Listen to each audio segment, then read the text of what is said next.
There was this pastor who preached a 10 minutes message instead of his normal 40 minutes message. और एक पासवान थे जो 10 minute का संदेश उन्होंने दिया और जो कि साधारणतः वो 40 मिनट का संदेश दिया करते थे। After that sermon, the congregation was pleasantly surprised.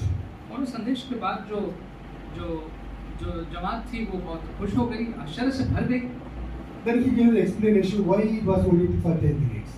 फिर उसने समझाया कि वो 10 मिनट का ही संदेश क्यों था। He said, I have a dog at home which is so fond of papers. और उसने कहा कि एक कुत्ता मेरे घर पे है जिसको कागजों का बहुत शौक है।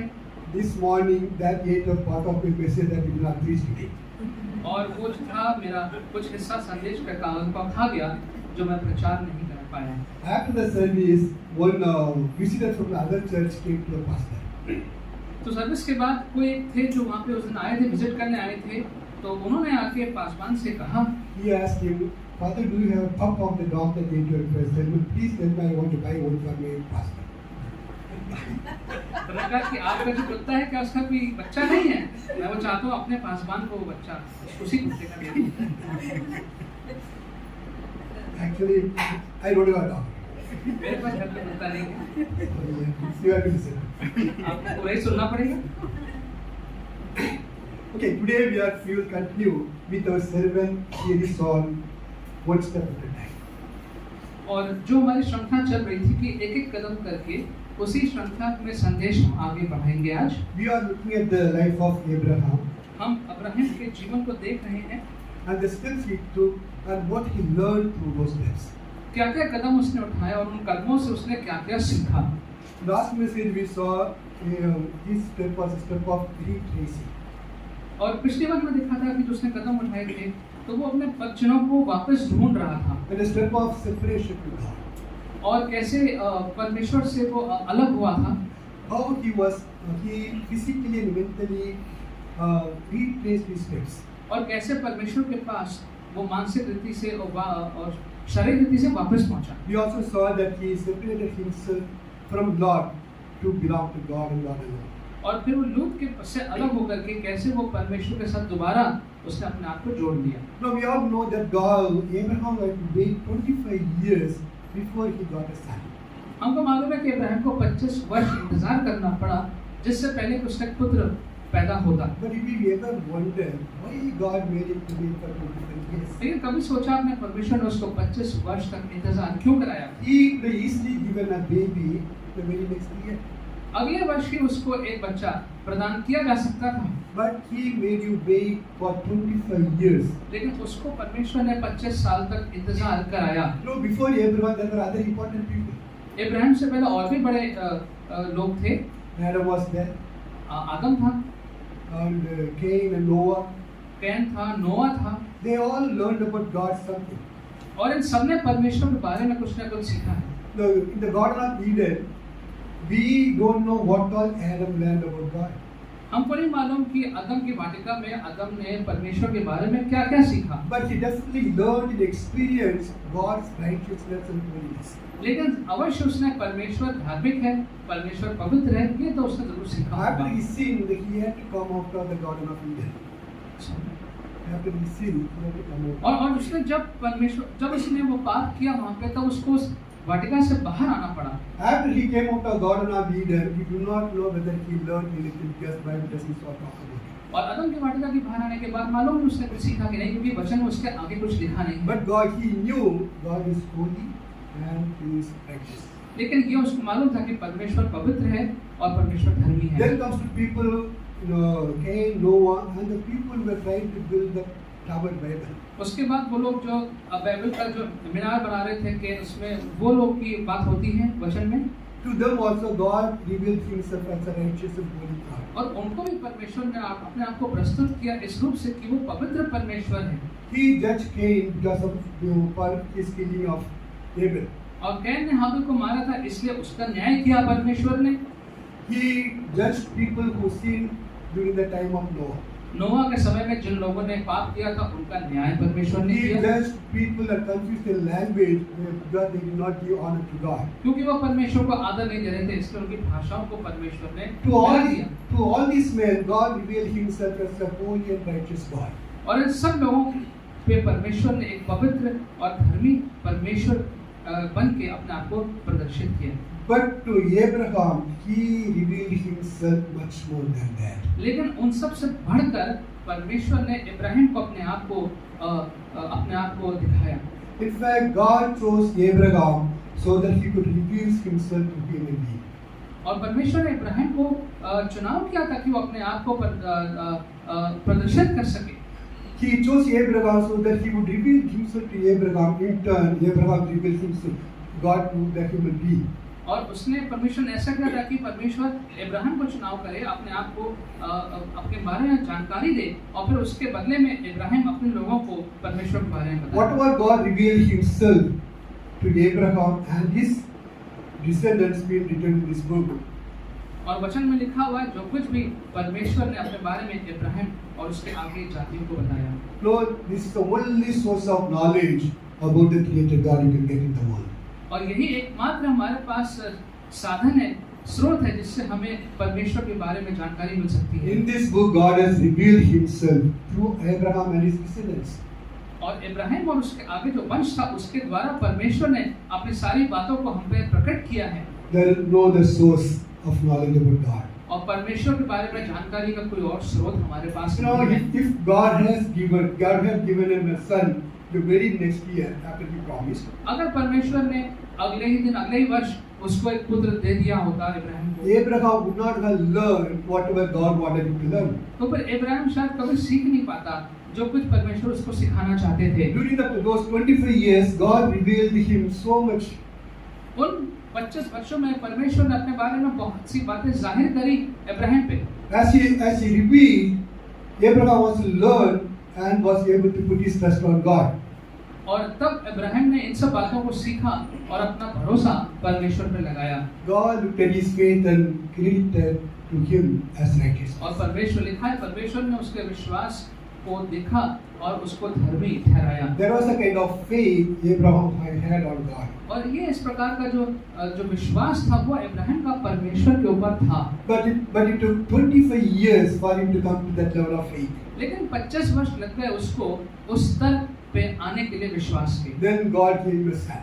फिर परमेश्वर ने उसको पुत्र दिया। And as I said earlier, Abraham was the first person to whom God revealed so much about Himself. जैसा कि मैंने कहा कि इब्राहिम पहला व्यक्ति था जिसको इतना ज़्यादा परमेश्वर ने अपने बारे में जानकारी दी। Because God was going to use him to reveal Himself to the other human being. क्योंकि परमेश्वर उसका उपयोग करने वाले थे और लोगों में प्रकट करने के लिए परमेश्वर के बारे में। So for God, it was so important that Abraham knows Him personally so well. इसलिए बड़ा आवश्यक था परमेश्वर के लिए कि इब्राहिम बहुत अच्छे प्रकार से व्यक्तिगत रूप से परमेश्वर को भली भांति जान लेता। So it was important for God that Abraham knows Him before putting his faith on Him. इसलिए जरूरी था परमेश्वर के लिए कि इब्राहिम अच्छे से परमेश्वर को जान लेता जिससे पहले वो अपना विश्वास लगाना शुरू करता। Abraham knew God so well, God called him as his friend. और इब्राहिम को परमेश्वर को इतना अच्छे से जानने पाया कि परमेश्वर ने उसे अपना मित्र कह दिया। And after revealing Himself so much to Abraham, God gave him test. और इतना सब कुछ अपने बारे में प्रकट करने के बाद परमेश्वर ने उसकी एक परीक्षा ली। He had a test for him to see if he had actually learned about whatever he revealed about himself. और वो परीक्षा ली परमेश्वर ने देखने के लिए जितना उसको सिखाया गया है वास्तव में उसने क्या सीखा। He asked him to sacrifice his own son. और उससे परमेश्वर ने कहा कि तुम अपने ही पुत्र की बलि चढ़ा दो। Someone please read Hebrews chapter 11 verse 19. Hebrews chapter 11 verse 19. इब्रानियों 11:19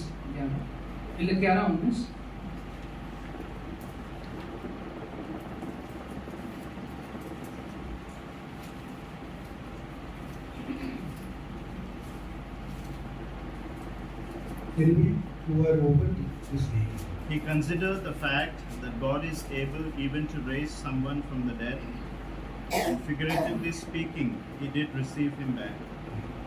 क्योंकि उसने मान लिया कि परमेश्वर सामर्थी है कि उसे मरे हुओं में से जिलाए, तथा उन्हीं में से दृष्टांत की रीति पर वो उसे फिर मिला। That in new translation is Abraham reasoned that God could raise the dead. कि परमेश्वर इब्राहिम ने तो परमेश्वर के साथ वाद विवाद किया Now Abraham was very sure of two things. और इब्राहिम को दो बातें जो थी वो बड़ी बातें उसका विश्वास था कि उसको पता है। Through those 25 years, he learned the one who is speaking to is the Creator God. और उसको ये मालूम था कि जिससे वो बातचीत कर रहा है वो सृष्टि करने वाला परमेश्वर है। And he also knew he has the power to give or take life. और ये भी उसको मालूम था कि उसके पास सामर्थ्य है कि वो जीवन दे भी सकता है और ले भी सकता है। He knew as a Creator God, he is the source of life. उसको मालूम था सृष्टिकर्ता परमेश्वर के रूप में जीवन का जो स्रोत है वो परमेश्वर ही है। The second thing he knew was that God promised that through Isaac he will build his offspring. और परमेश्वर को और इब्राहिम को ये भी मालूम था कि जो उसके वंश था इसहाक, उसके द्वारा ही वंश उसका आगे बढ़ेगा। He knew as a faithful God he will keep his promise. उसको मालूम था कि विश्वास योग्य परमेश्वर है, अपने वायदे को पूरा करेगा। That was his reason. He reasoned that God is faithful, he will keep his promise. So even if I kill my son, he will bring him back to life.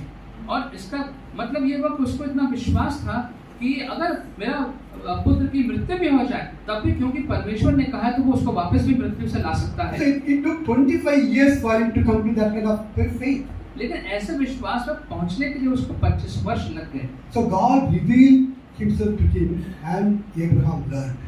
परमेश्वर ने अपने आप को जाहिर किया और अब्राहम ने उसको सीखा। So he so successfully passed the test. और उस परीक्षा को उसने उत्तीर्ण किया। He passed the test because of the knowledge that he had about God. और जो जानकारी उसको परमेश्वर के बारे में थी उसके कारण उसने उस परीक्षा में वो अव्वल हुआ। He had the knowledge and faith. His faith was based on the knowledge that he had. It was not a blind faith. और जो उसका विश्वास था एक अंधा विश्वास नहीं था। जितनी जानकारी उसको परमेश्वर के बारे में थी उस पर निर्भर होते हुए उसने उस परीक्षा को उत्तीर्ण किया। So he learned so much about God, where he grew in his faith because of the knowledge that he had about God. और इतना उसने परमेश्वर के बारे में सीखा, परमेश्वर में आगे बढ़ा क्योंकि परमेश्वर के बारे में इतना कुछ वो जानता था।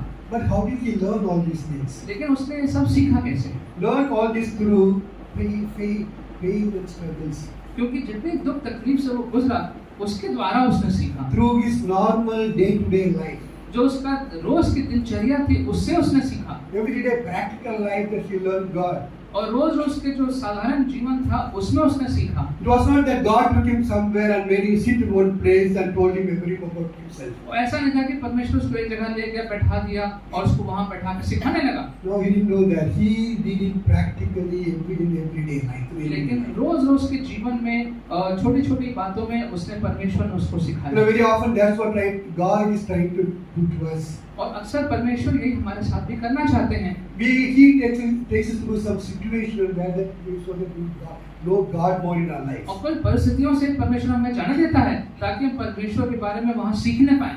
His aim is to reveal himself to us more. और उसका लक्ष्य ये है कि वो अपने आप को हमारे पर और थोड़ा प्रकट करे। Not to take us through pain and struggle and difficulties. और उसका लक्ष्य उद्देश्य ये नहीं है कि हमें दुख तकलीफ में से लेके जाए। But very often we don't realize that when we rebel. लेकिन कभी अक्सर हम इस बात को समझ नहीं पाते हैं और हम उसकी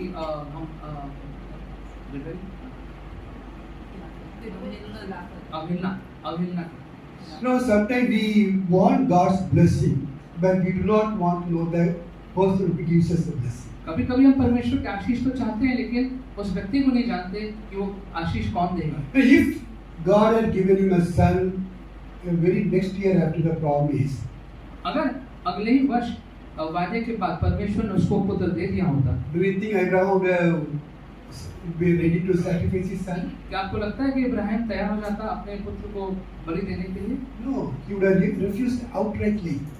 हो सकता है वो तुरंत मना कर देगा। So this is the 25 years of learning, revealing and learning.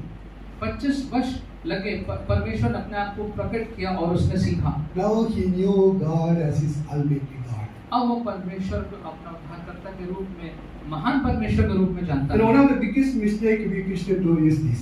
एक बहुत बड़ी गलती जो बहुत से मसीह हम लोग करते हैं वो ये है, We want God to answer our prayers immediately. हम चाहते हैं परमेश्वर हमारी सारी प्रार्थनाओं का उत्तर तुरंत दे दे, And we want us to give Him all that we want immediately. और जो कुछ भी हम चाहते हैं वो हमें तुरंत दे दे, But we do not make an effort to know Him in our lives. लेकिन उसको और जानने की कोशिश हम अपने जीवन में नहीं करते हैं। Sometimes God wants us to know Him more before He answers our prayers. और कभी कभी परमेश्वर चाहते हैं कि हम उसको और जान लें जिससे पहले वो हमारी प्रार्थनाओं के उत्तर दें। But He's not going to reveal to us as He revealed to Abraham. लेकिन जैसे उसने अब्राहम को अपने आप को प्रकट किया वैसे ही वो हमें नहीं करेंगे। He has already revealed whatever need to be revealed about Him in this book. अब तो उसने वचन में ही अपने बारे में सब कुछ बता दिया है जो हमें जानने की आवश्यकता है। And we have to make it a point to sit and read and know Him in our lives. और हमें अब ये देखना है कि हम परमेश्वर को ढूंढें और जानें। Main reason for this writing is so that we will be able to read and find God for ourselves. और वचन लिखने का मेन कारण क्या है कि हम परमेश्वर को बारे में पढ़ें और उसको ढूंढें, प्राप्त करें। So for now today we are going to see what God revealed to Abraham till now. तो आज हम सीखना चाहते हैं कि परमेश्वर ने अब तक इब्राहिम को अपने बारे में क्या-क्या बताया। Actually, we have seen only chapter 12 and chapter 13 so far. और 12-13 अध्याय में देखा हमने। There's chapter 12 and 13. So with these two chapters, what God has revealed Himself to Abraham. तो कौन-कौन सी बातें परमेश्वर ने प्रकट करी इब्राहिम पर देखेंगे। God has revealed 4 major attributes about Himself to Abraham. और परमेश्वर ने अपने बारे में 4 विशेष बातें वो यहाँ पर प्रकट करी। In these two chapters. इन 2 अध्यायों में। One, Almighty God. पहला कि वो महान परमेश्वर है, He is an eternal God. कि वो अनंत काल का परमेश्वर He is है, a omnipresent God. कि वो हर जगह उपस्थित रहने वाला And परमेश्वर है He is a loving God. और वो प्रेम करने वाला परमेश्वर है। Don't worry, I'm not going to speak about all the 4. मैं चारों के बारे में प्रचार करूंगा। Otherwise, you might wish that I had a dog at home. नहीं तो आप सोचेंगे कि उनके पास भी घर पे कुत्ता होना चाहिए था। So what Almighty means? तो ये महान सामर्थी परमेश्वर का मतलब क्या है? It is a person with absolute power. इसका मतलब वो व्यक्ति जिसके पास पूर्ण रूप से सामर्थ्य और ताकत है, Who has the power, absolute power to do anything he wants. और पूरी ताकत है कि जो व्यक्ति कुछ भी कर सकता है। A person who has the power to do anything, both living and non-living, both unseen, seen and unseen. कि जो जीवित है या जो जीवित नहीं है, जो भौतिक है और जो दिखता है जो नहीं दिखता, किसी भी क्षेत्र में कुछ भी वो व्यक्ति कर सकता है। Both existing, non-existing things as well. चाहे वो जीवित हो चाहे वो ना जीवित हो, हर क्षेत्र में। So he is Almighty. तो इसलिए वो महान सामर्थी Almighty परमेश्वर है। also means someone who can do anything he desires without the slightest bit of hesitation, delay or difficulty. और इसके भी मतलब है कि महान सामर्थी का मतलब कि वो व्यक्ति बगैर किसी देरी के, बगैर किसी झिझक के कुछ भी कर सकता है।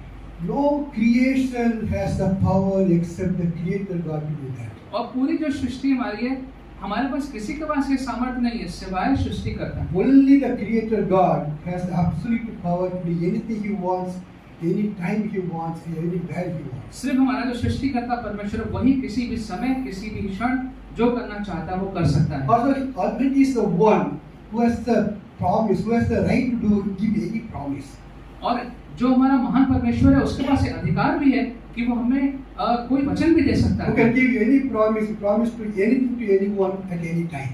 और वो कोई भी वायदा किसी से भी कभी भी कर सकता है। Whatever promise is there, He will be able to fulfill. और जो भी वायदा करेगा वो उसको पूरा भी कर सकता है।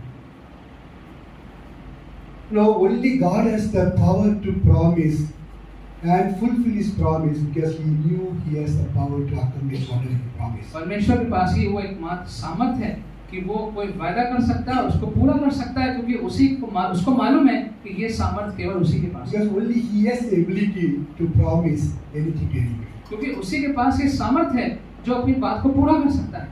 No created being has the ability to promise us anything He wants. और कोई भी सृष्टि करी हुई चीज पर ये बात वो नहीं कर सकता। No, God is Almighty. That's the main thing, the first thing God revealed to Abraham. और अब्राहम को परमेश्वर ने बताया कि वो महान सामर्थी परमेश्वर है। Please turn to Genesis chapter 12 verse 1 to 3. Someone please read. The Lord had said to Abraham, leave your country, your people, and your father's household, and go to the land I will show you. I will make you into a great nation, and I will bless you. I will make your name great, and you will be a blessing. I will bless those who bless you, and whoever curses you, I will curse. And all peoples on the earth will be blessed through you. यहोवा ने Abraham से कहा, अपने देश और अपने कुटुंबियों और अपने पिता के घर को छोड़कर उस देश में चला जा जो मैं तुझे दिखाऊंगा, और मैं तुझसे एक बड़ी जाति बनाऊंगा और तुझे आशीष दूंगा और तेरा नाम महान करूंगा और तू आशीष का मूल होगा। जो तुझे आशीर्वाद दे उन्हें मैं आशीष दूंगा और जो तुझे कोसे उसे मैं शाप दूंगा और भूमंडल के सारे लोग तेरे द्वारा आशीष पाएंगे। So, this passage contains two things. और यहाँ जो लिखा है इसमें दो बातें हैं। One is a command to obey. पहली बात तो ये कि आज्ञा है जिसका पालन करना है, Secondly, a promise about his future. और दूसरा एक वायदा है उसके भविष्य का। The command is leave your country, your people, and your father's household, and go to the place where I shall. और जो आज्ञा है वो ये है कि अपने देश, अपने जन्मभूमि, पिता के घर को छोड़ के उस देश में जाओ जहाँ मैं भेजूंगा। In a sense, God is asking Abraham to leave everything dear to him and become a zero and go to the place where he showed him. और एक प्रकार से परमेश्वर कह रहा है कि जो कुछ भी तुम्हारा है सब छोड़ के शून्य बनते हुए एक जगह भेजूंगा, वहां जाना है। No country, no people, no family, but go to the place where I show you. ना जन्मभूमि साथ होगी, ना परिवार साथ होगा, लेकिन जहां मैं भेजूंगा वहां पे जाना है। No, this kind of command can be given by only an almighty person who created everything. और ऐसा आदेश जो है वो केवल एक महान सामर्थी परमेश्वर ही दे सकता है जिसने सबकी सृष्टि की। Only person who has absolute authority over the human being. जिसके पास पूर्ण जो है सामर्थ है, यही व्यक्ति ऐसा आदेश दे सकता And है। then what are the promises? फिर क्या क्या यहाँ पे उसने The वायदे किए? first promise is, I will make you a great nation. और पहला वायदा ये कि मैं तुम्हें एक बहुत बड़ी जाति बनाऊंगा। No, to become a nation, you need two things. और एक देश बनने के लिए दो बातें चाहिए। You need a huge land, आपको बहुत बड़ी जगह चाहिए and you need a huge group of people to fill that land. और एक बहुत बड़े लोगों का समूह चाहिए जो उसमें रहें। God says, leave the people, leave your country. I will make you a country of your own. I will give you a country of your own. परमेश्वर ने कहा जो तुम्हारा अभी जो देश है लोग इनको छोड़ दो, मैं तुम्हें तुम्हारे अपना एक नया देश दूंगा। God says, I will give you a huge land, मैं तुम्हें बहुत बड़ी जो है भूमि भी दूंगा and I will also give you a huge group of people to fill that place. That will be your own children. और तुम्हें बहुत बड़ा समूह भी दूंगा जहाँ पे वो समूह से वो पूरी जगह पे भर जाएगी। And it is beyond comprehension. और जब इसको सोचते हैं तो हमारे समझ से बाहर है। A single person with his wife, God says, you leave everything and go. I will give you a land and increase your descendants so much that they will become a nation. कि एक अकेला व्यक्ति पत्नी के साथ एक जगह जाए और वो इतना बड़ा देश बन जाएगा और इतने सारे उसके वंशज कहाँ से आएंगे? He did not even have a child at that time, the male or female. और उस वक्त तो उसके पास कोई बच्चा भी नहीं था। No, Abraham got married at the age of 50, according to some tradition and scholars. और जो कुछ बातें लिखी गई हैं और विशेषज्ञों के अनुसार 50 वर्ष की उम्र पे उसने विवाह किया था। And he must have got God's calling at the age of between 65 and 70. और शायद 65-70 वर्ष की उम्र के बीच में परमेश्वर ने उसको बुलाया। Because at the age of 70 he came to Haran. क्योंकि 70 की उम्र पे वो हरान देश में गया था। He lived there 5 years. 5 वर्ष वो वहाँ पे रहा। At the 75 he came to the promised land. और 75 साल की उम्र पे वो फिर वाचा वाले स्थान पे So पहुंचा। even before the promise, he was with no child for many years. और जो उसको वचन उसको दिया गया उससे पहले से उसके पास कोई बच्चा नहीं था, बहुत वर्षों तक। Now God says, I'll give you so many children that they will become a nation. अब परमेश्वर कहता है तुम्हें इतने बच्चे दूंगा कि वो पूरा देश बन जाएगा। No, it's only an almighty God can give that kind of promise to a human being. और एक महान सामर्थी परमेश्वर ही इस प्रकार का कार्य कर सकते हैं। Then he says, I will bless you. फिर वो कहा कि मैं तुम्हें आशीषित करूंगा I will bless you with all kinds of blessing. That's what the verse means. और मैं तुम्हें हर प्रकार के आशीर्वाद दूंगा। Not only I will bless you, I will make you a blessing to others.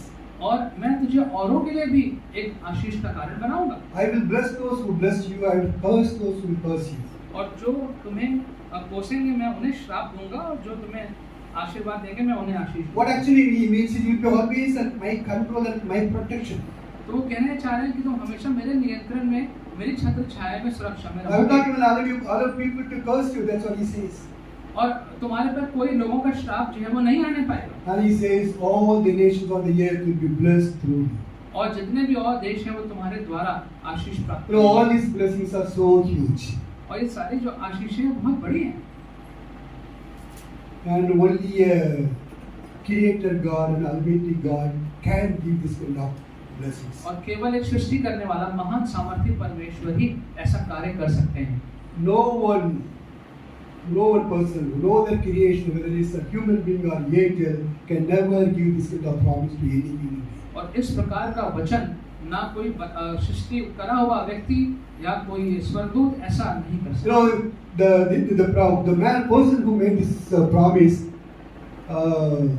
either a bluff or really an Almighty God. और जिस व्यक्ति ने ऐसा वायदा दिया, या तो वो मूर्ख है, वो बेवकूफ बना रहा है, या वो सही में फिर एक महान परमेश्वर है। But by the time you finish reading Exodus, end of Exodus, you know it is not a bluff. It's done by a creator God. जब आप निर्गमन के अंत में पहुंच जाते हैं तो आप वास्तव में देखते हैं कि नहीं, ये झूठा मूर्ख बनाने वाला व्यक्ति नहीं है, ये वास्तव में परमेश्वर है, महान परमेश्वर। Because he fulfilled his promise that place. क्योंकि उसने अपने वचन को वहां पे पूरा He किया, made a huge nation out of Abraham. और अब्राहम के द्वारा बहुत बड़ा देश उसने तैयार किया। So it was promised by an Almighty God. तो एक महान सामर्थी परमेश्वर के द्वारा ये वचन दिया गया, God revealed himself to Abraham as an Almighty God. और परमेश्वर ने अपने आप को प्रकट किया, जाहिर किया कि वो एक महान सामर्थी परमेश्वर So है। please read Exodus chapter 6 verse 2 and 3. Exodus chapter 6 verses 2 and 3. God also said to Moses, I am the Lord. I appeared to Abraham, to Isaac, and to Jacob as God Almighty. But by my name, the Lord, I did not make myself known to them. परमेश्वर ने मूसा से कहा, मैं यहोवा हूँ। मैं सर्वशक्तिमान ईश्वर के नाम से अब्राहम, इसहाक और याकूब को दर्शन देता था, परंतु यहोवा के नाम से मैं उन पर प्रकट न हुआ। Some 450 years later, God tells Moses, I revealed myself to Abraham as an Almighty God. करीबन 450 वर्षों के बाद परमेश्वर ने मूसा से ये कहा कि मैंने इब्राहिम को अपने आप को एक महान परमेश्वर के रूप में प्रकट किया था। In Genesis 17:1, God says to Abraham, I am God Almighty. Walk before me and be blameless. उत्पत्ति में परमेश्वर ने इब्राहिम से कहा कि मैं महान सामर्थी परमेश्वर हूँ, तो मेरे सामने जो है वो दोष रहित जीवन व्यतीत कर। No, not only God showed himself as a mighty God through his words. और परमेश्वर ने उसको अपने शब्दों के अपने द्वारा ही उसको महान परमेश्वर नहीं जताया अपने को, Also proved it through his action. लेकिन अपने काम के द्वारा भी जताया। So remember last week we studied Abraham went to Egypt without God's permission, without God's guidance. Last time. पिछली बार देखा था कि इब्राहिम बिना परमेश्वर के मार्गदर्शन के वो मिस्र देश चला गया था, There his wife was taken away by Pharaoh to be his wife. और वहाँ पे फिरौन ने उसकी पत्नी को ले लिया था, अपनी पत्नी उसने बना लिया था, And he was the stronghold of a powerful king. और वहाँ पर हम देखते हैं कि एक बहुत शक्तिशाली राजा था, उसके कब्जे में था। And we study in the words, it says God inflicted huge disease upon Pharaoh and his family. और वहाँ देखते हैं कि लिखा है कि परमेश्वर ने फिरौन और उसके परिवार पे बहुत से बीमारियां भेज दी। So Pharaoh repented and left both Abraham and Sarai to go back to their place. तो फिर फिरौन ने पश्चाताप किया और उसको वापस भेज दिया उसकी पत्नी को। No, this only Almighty God can protect a person from the hands of a powerful king. और एक महान सामर्थी परमेश्वर ही इस प्रकार से एक शक्तिशाली राजा के चंगुल से किसी को बचा सकता है। Abraham learned this truth. ये सच अब्राहम ने सीखा। No, God is Almighty, but how does that help us? परमेश्वर सामर्थी परमेश्वर है, लेकिन उससे हमें क्या सहायता मिलती है? No, the things that we have to remember is the God whom we worship is Almighty God. और जो हमें सीखना है कि जिस परमेश्वर की आराधना करते हैं वो महान सामर्थी परमेश्वर There है। is nothing impossible for Him to achieve in our lives. और हमारे जीवनों में कुछ भी प्राप्त करवाना कुछ भी असंभव नहीं है No, परमेश्वर के लिए। God has, is there anything too hard for me? Tell me, is there anything too hard for me? और परमेश्वर कहते हैं कि क्या मेरे लिए कोई भी कार्य करना क्या मुश्किल है? No human being, no other person could say that word. और ऐसे शब्द कोई और व्यक्ति या मनुष्य नहीं कह सकता है। No, as Almighty God, He has absolute power over our lives. और क्योंकि वो महान सामर्थ्य परमेश्वर है, इसलिए पूर्ण नियंत्रण सामर्थ्य उसका हमारे जीवन में है, Whether we like it or not. चाहे हमें अच्छा लगे या ना अच्छा He लगे, has a power over our life. हमारे जीवनों में उसका नियंत्रण है। As Almighty God, He has the power to stop us from running away from Him. उसके पास ये सामर्थ्य है कि वो हमें रोक सकता है, हम उससे पास से भाग ना पाए। As Almighty God, He has the power to bring us up and bring us up and down. उसके पास सामर्थ्य है कि वो हमको उठा भी सकता है, हमें गिरा भी सकता है। And He has absolute power in the universe. The greatest blessing of human being is to know in our lives. और उसके पास ये भी सामर्थ्य है कि हमें यह आशीष प्राप्त हो कि हम उसको जान भी सकते हैं। But now the greatest blessing that we have is this Almighty God is so loving that He loves us. और एक सबसे बड़ी आशीष हमारे पास ये कि ये जो महान सामर्थ्य परमेश्वर है, ये इतना प्रेम से भरा हुआ परमेश्वर है, और ये बात हमें मालूम है। You know, it is beyond our understanding. It's a huge God, Almighty. He has all the power, but He loves a human being like us. और ये समझ से परे है, इतना महान सामर्थ्य परमेश्वर है, लेकिन वो हमें इस प्रकार से प्रेम कैसे कर सकता है? That is the greatest blessing that we have in God. और ये एक बहुत बड़ी आशीष हमारे में है। The second thing that God taught you was that God is eternal. दूसरी बात जो परमेश्वर ने इब्राहिम को सिखाई कि मैं अनंत काल का परमेश्वर हूँ। This is the eternal God. अनंत काल का परमेश्वर हूँ। No, it actually means, इसका अर्थ ये है, He means absolutely free from time, control of the time. और इसका मतलब ये है कि समय के बंधन में परमेश्वर नहीं है। There is in Him, there is no past or no future. क्योंकि परमेश्वर में ना कोई ऐसा समय है जो भूतकाल है, ना भविष्य है, It is always a never-ending present. और एक ऐसा वर्तमान है जो कभी खत्म नहीं होगा। He is not controlled by time. और समय के द्वारा परमेश्वर नियंत्रित नहीं होते हैं। Again, we look at the promise that God gave. और फिर देखते हैं वो क्या वचन परमेश्वर ने इब्राहिम को दिया था। And in these two verses, that 2 and 3, He uses the word "I will" 5 times. और दूसरे तीसरे पद में जो शब्द है कि मैं करूँगा, ये 5 बार प्रयोग हुआ है। I will make you a great nation. कि मैं तुम्हें एक महान देश बनाऊंगा, I will bless you. मैं तुम्हें आशीष दूंगा, I will make your name great. मैं तुम्हारे नाम को बड़ा बनाऊंगा, I will bless those who bless you. और जो तुम्हें आशीष देंगे मैं उन्हें आशीषित करूंगा, I will curse those who curse you. जो तुम्हें श्राप देंगे मैं उन्हें श्रापित करूंगा। All these promises are about some distant future. और ये सारे जो वचन हैं ये भविष्य के लिए हैं। I will make you a great nation. मैं तुम्हें एक बड़ा देश बनाऊंगा। He was a single person, but God says, I will make you a great nation with so many children. और अकेला व्यक्ति है, परमेश्वर कह रहा है कि इतने सारे बच्चों के साथ मैं तुम्हें एक बड़ा देश बना दूंगा।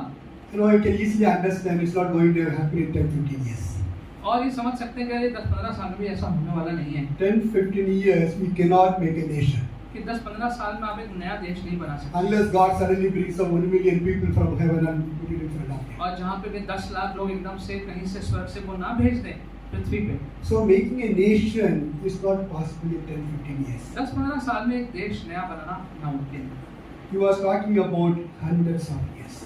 और वो कई 100 साल की बात कर रहे हैं। He was giving a promise about hundreds of years in advance. और कई 100 वर्षों के लिए वो वचन पहले से ही बता You रहे know, हैं। it took nearly 450 years for Abraham's children to become a nation, occupying the great nation land. 450 वर्ष लग गए इब्राहिम के जो वंश थे जब उन्होंने जाके उस वाचा के स्थान पर कब्जा लिया। So God gave promise to Abraham what he would accomplish after 450 years. तो परमेश्वर ने वचन दिया इब्राहिम को और 450 साल पहले और उसके बाद जाके वो बात पूरी हुई। If God is not eternal, He could never give this promise. अगर परमेश्वर अनंत काल के नहीं है तो ऐसा वचन वायदा वो नहीं कर सकते। God knew Abraham will not be there. In the later few chapters we read, God told him, you will go to die in peace, but your children will be there. और इब्राहिम को परमेश्वर को मालूम था कि उस समय पे इब्राहिम नहीं होगा। परमेश्वर ने उससे कहा भी कि तुम जो शांति से मरोगे तुम्हारे बच्चे होंगे। God knew he is going to be there after 450 years. 450 वर्षों के बाद परमेश्वर को मालूम था कि वो होंगे। So only an eternal God who knew that he will be there after 450 years could give this kind of promise. तो इसलिए ऐसा वचन जो है वो केवल वही परमेश्वर दे सकता है जो अनंत काल का परमेश्वर। Someone read this Psalms 102, 25 to 27. Psalm 102, verses 25 to 27.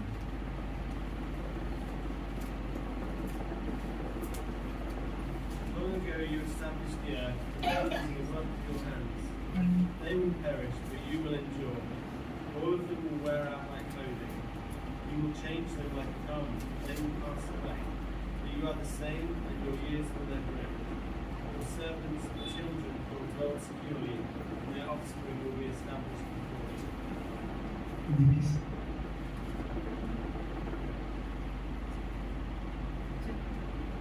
Yeah, Psalm 102, verses 25 to 27. आदि में तूने पृथ्वी की नींव डाली और आकाश तेरे हाथों का बनाया हुआ है। वो तो नष्ट होगा परंतु तू बना रहेगा, और वो सब कपड़े के समान पुराना हो जाएगा, और तू उसके वस्त्र के समान बदलेगा और वो बदल जाएगा, परंतु तू वही है और तेरे वर्षों का अंत नहीं होने का। In the beginning, you laid the foundation of the earth. कि शुरू में तूने परमेश्वर पृथ्वी की नींव रखी थी। Even before the creation, God was there. और सृष्टि करने से पहले ही परमेश्वर उपस्थित। Through creation, He revealed Himself. और उत्पत्ति सृष्टि करने के द्वारा परमेश्वर ने अपने आप को प्रकट किया। One day, all this will be destroyed, एक दिन ये सब नष्ट हो जाएगा, but He will be the same. लेकिन वो वैसे ही रहेंगे। That is the eternal God. ये अनंत काल का परमेश्वर है। He existed before the time began. और समय जब से शुरू हुआ उससे पहले से उनका अस्तित्व था। Before creation, He existed. और सृष्टि करने से पहले से ही परमेश्वर का अस्तित्व था। There was no beginning. कोई शुरुआत नहीं थी, He was the beginning. वही आरंभ था। We cannot comprehend. और ये हमें समझ में नहीं आता है। We cannot understand this with our finite mind.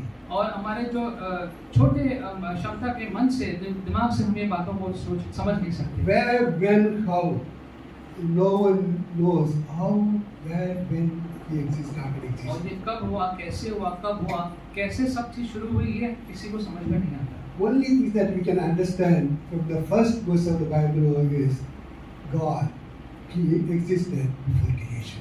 और वचन के जो पहला शब्द है बाइबल का उससे ही समझ में आता है कि आरंभ में परमेश्वर था, सबसे पहले कोई नहीं था लेकिन परमेश्वर था। If God is not eternal, what would have happened to human beings? अगर परमेश्वर अनंत काल से के नहीं होते तो हम मनुष्यों का क्या होता? The human being would have lived in fear and anxiety and uncertainty. तो हम लोग बहुत ही ज्यादा भय में ऐसी परिस्थितियों में रहते। There will be so much of chaos because God is not there. और बड़ी परेशानी के माहौल में रहते। If God is not there, we may not even have this Bible. परमेश्वर अगर अनंत काल का नहीं होता तो शायद वचन भी हमारे पास ना Yes, होता। this Bible talks about thousands of years of God's intervention in human beings' life. क्योंकि ये वचन बताता है हजारों वर्षों कैसे परमेश्वर ने आके अपनी सृष्टि के साथ मिल के काम किया। If God is not eternal, then you won't have this Bible in your hand. अगर परमेश्वर अनंत काल के नहीं है तो वचन आपके हाथ में नहीं होता। If He is not eternal, none of the stories will be there that we read in the Bible. अगर परमेश्वर अनंत काल के नहीं हो तो जितनी भी बातें लिखी हुई हैं वो कोई भी बात ना हुई होती। But praise God, He is eternal. लेकिन प्रभु का धन्यवाद है कि वो अनंत काल का परमेश्वर है। No, the same God who was with Adam and Eve is today. वही परमेश्वर जो आदम हव्वा के साथ था वही परमेश्वर हमारे साथ भी है। There is no change. Exactly the same God who was there thousands of years before. With Adam even in the Garden of Eden, He is here today. कोई बदलाव नहीं है, वही परमेश्वर जो उस समय था आदम हव्वा के साथ वही परमेश्वर हमारे साथ भी है। When we say God is eternal, all His attributes are eternal as well. तो जब हम कहते हैं कि परमेश्वर अनंत काल के हैं तो जितने भी परमेश्वर की बातें हैं उनके स्वभाव की वो भी सारी अनंत काल की हैं। His love is eternal. उसका प्रेम जो है वो अनंत काल का है। His compassion is eternal. जो उनकी दया करुणा है वो अनंत काल की है। He is eternally powerful. और वो अनंत काल से लेकर के हमेशा के लिए वो सामर्थी परमेश्वर है। And he is eternally faithful. और वो हमेशा के लिए जो है वो विश्वास So योग्य है। these are the attributes of God that sustains us in our everyday life. ये परमेश्वर की विशेषताएं हैं जिसके द्वारा हम प्रतिदिन का जीवन व्यतीत करते हैं। These are the pillars which sustains our lives. ये वो सारे स्तंभ हैं जिस पे हमारा जीवन रोज का टिका रहता है। If he is not eternal, none of these things will be available to us.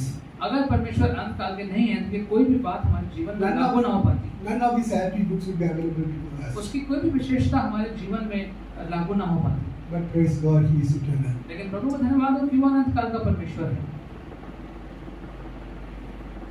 When you study the life of Abraham, जब इब्राहिम के जीवन को हम देखते हैं we see the attribute of being God being revealed to him. तो हम देखते हैं कि परमेश्वर ने अपने आप को उस पर प्रकट किया He revealed to Abraham so that through him we would know God. और उसने परमेश्वर ने इब्राहिम को इसलिए प्रकट किया अपने आप को ताकि उसके बाद हम लोग को परमेश्वर के बारे में पता लगे। You know, we have a beautiful book in our hands, और एक सुंदर किताब हमारे हाथों में है explaining God so beautifully. और जो परमेश्वर के बारे में बहुत सुंदर प्रकार से हमको पता है। But still, many of us do not know God as we ought to know. लेकिन बहुत से लोग जो हैं वो परमेश्वर को नहीं जानते जैसे परमेश्वर को जानना चाहिए, Because we don't like to read it. क्योंकि हम उसको पढ़ते नहीं हैं। Sometimes when we start reading, it's so confusing. और कभी पढ़ते हैं तो लगता है कि समझ में नहीं आ रहा है, We don't understand many of these things. बहुत सी बातें समझ में नहीं आ रही है We just leave it at home. तो छोड़ देते हैं। But if you persevere in studying this word, लेकिन अगर उसको हम ध्यान से मन लगा के पढ़ें you will see God revealing Himself to you personally. तो आप देखेंगे व्यक्तिगत रूप से परमेश्वर अपने आप को आपको प्रकट So करेगा। please make some extra effort to sit and read your word personally to know God more in our lives. थोड़ा सा अलग से मेहनत करिए कि अलग से परमेश्वर का वचन आप पढ़ने पाएं। I pray that God will reveal Himself to you more and more as you read this book. मेरी प्रार्थना है कि परमेश्वर अपने आप को आप पे और प्रकट करेगा जब आप उसके वचन को पढ़ते हैं। Let me leave you with one comforting verse, which is so comforting to know this. और एक बहुत ही सुंदर वचन के साथ मैं आपको छोड़ूंगा। Isaiah 46:4. यशाया और 46 It says, "Even to the old age and grey hair, I am He. I am He who will sustain you. I have made you, and I will carry you. I will sustain you, and will rescue you." In English, तुम्हारे बुढ़ापे में भी मैं वैसे ही बना रहूँगा और तुम्हारे बाल पकने के समय तक तुम्हें उठाए रहूँगा। मैंने तुम्हें बनाया और तुम्हें लिए फिरता रहूँगा। मैं तुम्हें उठाए रहूँगा और छुड़ाता भी रहूँगा। even in your grey hair, I will carry you, and I will sustain you. और तुम्हारे बुढ़ापे में भी मैं तुम्हारा ख्याल रखूंगा। This has been always been encouraged me because I am having grey hair. और ये मेरे लिए बहुत प्रोत्साहन की बात है क्योंकि मेरे अब बाल जो है वो धीरे-धीरे। If He is not an eternal God, He cannot give this promise to अगर us. वो अनंत काल का परमेश्वर नहीं है तो ऐसा वचन नहीं दे सकता है। Praise God, He is an eternal God. We can always trust Him. हम उस पर भरोसा कर सकते हैं हमेशा क्योंकि वो अनंत काल का परमेश्वर है। Let's pray. आइए प्रार्थना करें। Heavenly Father, we thank you that we believe in a God who is the Alpha and the Omega, and a God who has been always there. प्रभु जी हम धन्यवाद करते हैं कि आप हमारा परमेश्वर ऐसे परमेश्वर हैं जो अनंत काल से अनंत काल के परमेश्वर हैं और सदैव आप हमारे साथ रहते हैं। We thank you, Lord, that you took this big step of making sure that we know about you in our time. परमेश्वर आपने इतना बड़ा कदम उठाया इतने वर्षों तक कि हम आपके बारे में आज की तारीख में जान सकते हैं। Thank you, Lord, for your word. Thank you, Lord, for your word which has been transmitted for centuries verbally, at times, sometimes by writing, and finally we have it in our hands. परमेश्वर आपका वचन जो मौखिक रूप से कितने लोगों के द्वारा पहुँचते पहुँचते फिर लिखा गया फिर हमारे तक आज हमारे वचन के रूप में हमारे हाथ में है।